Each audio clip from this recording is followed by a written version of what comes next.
श्री कृष्ण के अनेकों विवाह देवी राधा को हंसी क्यों आती है। हेलो फ्रेंड्स, भगवान श्री कृष्ण ने अनेकों विवाह किए हैं अपने जीवन में। द्वारिका में श्री कृष्ण का राजमहल उनकी रानियों पटरानियों से भरा पड़ा है। परम ब्रह्म की इस लीला पर, इस खेल पर आदिशक्ति को, देवी राधा को बड़ी हंसी आती है।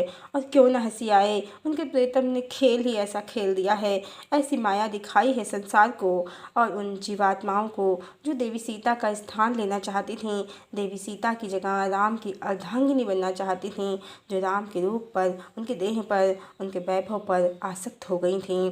एक ही जन्म में, जीवन में श्री कृष्ण ने अनेकों विवाह करके उन स्त्रियों की इच्छा तो अवश्य पूर्ण कर दी, पर यह भी बता दिया कि देवी सीता का स्थान उनके लिए क्या है। वो उनकी सनातन अर्धांगिनी है, उनका स्थान किसी को नहीं मिल सकता। इसीलिए तो हजारों स्त्रियां द्वारिका के राजमहल में एक दूसरे की सौतन बनकर रहती हैं। पूर्ण अधिकार कृष्ण ने किसी को भी नहीं दिया है स्वयं पर। ये बिल्कुल उसी तरह है जैसे राजा महाराजाओं की अनेकों पत्नियां उनके वैभव विलास का प्रतीक होती हैं। किसी को भी राजा पर अधिकार नहीं मिलता, राजा का समर्पण नहीं मिलता, क्योंकि समर्पण बड़ा पवित्र बंधन है। यह सिर्फ किसी एक के प्रति होता है, हजारों के प्रति नहीं। और कृष्ण ने तो 16,108 विवाह कर लिए हैं। अर्धांगिनी तो सिर्फ एक ही होती है, जैसे राम की सीता है। ईश्वर की इसी माया पर राधा को बड़ी हंसी आती है।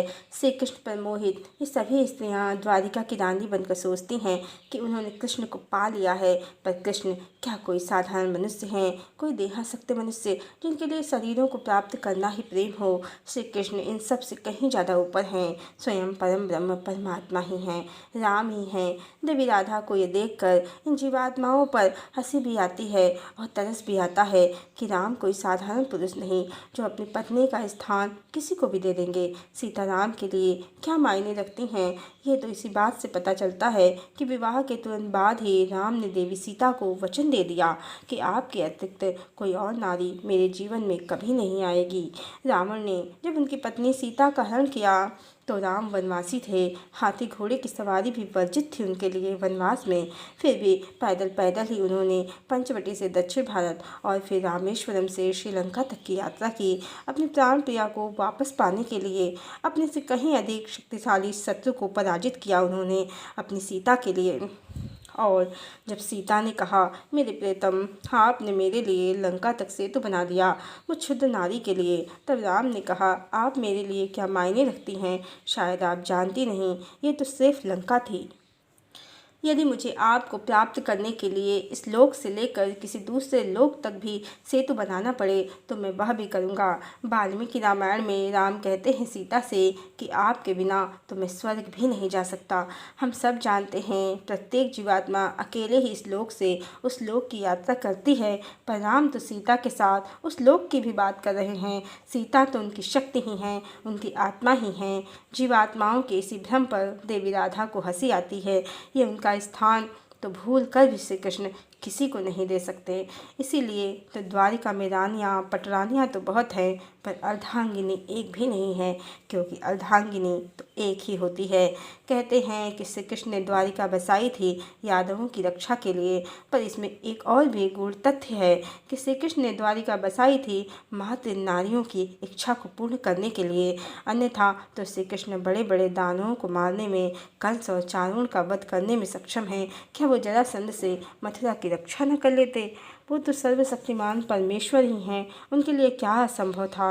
और देखिए, जो राम सीता से कहते हैं कि मैं तो तुम्हारे बिना स्वर्ग भी नहीं जा सकता, वही श्री कृष्ण बनकर धरती लोक पर उनकी लीला समाप्त होने पर इन सभी पत्नियों को यहीं छोड़कर चले गए हैं, किसी को भी साथ नहीं ले गए हैं। और द्वारिका जो इन पत्नियों के विलास के लिए बनाई थी, स्वयं ही समुद्र में अपनी माया से समाहित कर दी। अन्यथा समुद्र की क्या औकात कि वह परमेश्वर जो समस्त ब्रह्मांडों का, आकाश का, पाताल का अकेला ही स्वामी है, सबका करता धरता है, उसकी द्वारिका को निगल जाए। काशी, वृंदावन, अयोध्या आदि शक्ति के तो सभी धाम आज भी धरती पर विद्यमान हैं। और श्री कृष्ण का ज़्यादातर समय तो हस्तिनापुर में ही बीता है। पांडव और पांचाली के पीछे ही श्री कृष्ण घूमते रहते हैं। दूर कहीं गुजरात पर दूर कहीं गुजरात के पास समुद्र पर द्वारिका अवश्य बसाई है। बस श्री कृष्ण घूम घूम कर हस्तिनापुर के ही चक्कर लगाते हैं। ध्यान दें कि वृंदावन हस्तिनापुर से बहुत दूर नहीं है। भले ही कृष्ण पलट कर वृंदावन नहीं जाते हैं तो भी रहते तो अधिकांश समय उसी क्षेत्र में हैं जहाँ कुछ घंटों की दूरी पर उनकी प्राण प्रिया रहती हैं। और श्री रामचरितमानस में राम कहते हैं सीता से कि तत्व प्रेम कर मम और तोरा जानत प्रिया एक मन मोरा सो मनु सहा सदा रहत तो ही पाही जानु प्रीति रसु इतने माही। अब जिनकी आत्मा जिनका हृदय और मन एक ही है उनसे क्या छुपा है एक दूसरे का। ये जीवात्माएं जो सीताराम के भेद को नहीं जानती हैं, उनके रहस्य को नहीं जानती हैं, उनकी क्षुद्र बुद्धि पर ही देवी राधा को हंसी आती है कि उन्हें तो चाह कर भी कोई श्री कृष्ण से अलग नहीं कर सकता। श्री कृष्ण ने तो उन्हें स्वयं रचा ही है स्वयं के लिए। स्वयं परम ब्रह्म ने अपने ही दो रूप बना लिए हैं। स्वयं के स्त्री परमात्मा स्वयं ही बन गया है। ऐसे सत्य संबंध को तो परम ब्रह्म भी चाह कर नहीं तोड़ सकते, उनकी भी मजबूरी है। यही सोचकर देवी राधा को हंसी आती है। देवी राधा को कलयुग के मनुष्यों पर भी हंसी आती है कि जब उनके राम ही कृष्ण हैं तो कलयुग के मनुष्य ये कौन से कृष्ण की पूजा करते हैं जो किसी लोक में कई स्त्रियों संग विलास करते हैं। उनके राम तो सिर्फ उनके हैं, निराकार परम ब्रह्म, और वो उनकी शक्ति आदि शक्ति। जब वो शिव हैं तो वो उनकी गौरी हैं शक्ति हैं, जब वो ब्रह्मा हैं तो वो उनकी ब्रह्माणी हैं, और जब वो विष्णु हैं तो वो उनकी लक्ष्मी हैं। यदि कई लोग हैं तो भी चाहे साकेत, चाहे बैकुंठ, चाहे अमरपुरी, चाहे गोलोक, हर जगह तो एकमात्र वही अपने स्वामी के साथ विराजमान हैं।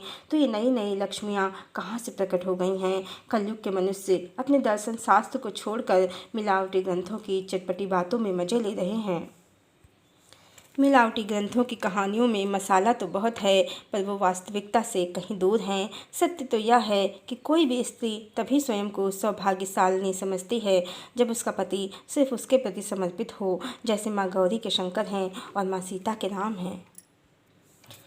जो ईश्वर ध्यान से, भक्ति से, समर्पण से मिलते हैं, स्वयं की आत्मा में ही उन सर्वव्यापी परमात्मा को प्राप्त करने के लिए ये कलयुग के मनुष्य किसी गोलोक जैसी जगह में टीका और कंठीमाला पहनकर नाच गाकर अपनी सीट बुक कराना चाहते हैं। ये सनातन धर्म का सिद्धांत ही नहीं है। सनातन में स्वर्ग और नर्क की कल्पना भले हो पर परमात्मा का कोई ऐसा लोक नहीं है जहाँ सीट बुक होती है, बल्कि परमात्मा तो स्वयं में ही लोक हैं। जैसा कि गायत्री स्तवन में भी कहा गया है, यन्मंडलम सर्वगतस्य विष्णु आत्मा परम धाम विशुद्ध तत्वम, और मूल मंत्र में भी कहा गया है ओम सच्चिदानंद परम ब्रह्मा पुरुषोत्तम परमात्मा श्री भगवती समेत श्री भगवते नमः।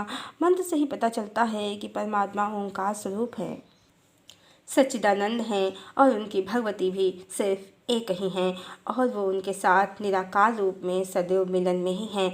धरती लोक की जीवात्माओं में इतना बल नहीं है कि वो उन्हें उनके स्वामी से अलग कर पाएं। ये कई पत्नियों का खेल उनके प्रीतम की सिर्फ एक जन्म की ही दिखाई गई माया है, जिसमें कलयुग के अज्ञानी लोग भ्रमित हो गए हैं और उनका अलग से एक लोक ही बना बैठे हैं जहाँ इन कई पत्नियों के साथ श्री कृष्ण रहते हैं। वास्तव में तो एकमात्र वही श्री कृष्ण की पत्नी हैं और सर्वव्यापी सर्वशक्तिमान परम ब्रह्म श्री कृष्ण हैं। उन्हें क्या आवश्यकता है स्वयं को किसी लोक में सीमित करने की, जब वो समस्त जगत में कण कण में हर जीव की अंतर्यात्मा में ही व्याप्त हैं। हरि की इसी माया पर और कलयुगी मनुष्यों की भ्रमित बुद्धि पर देवी राधा को बड़ी हंसी आती है। हरि ओम।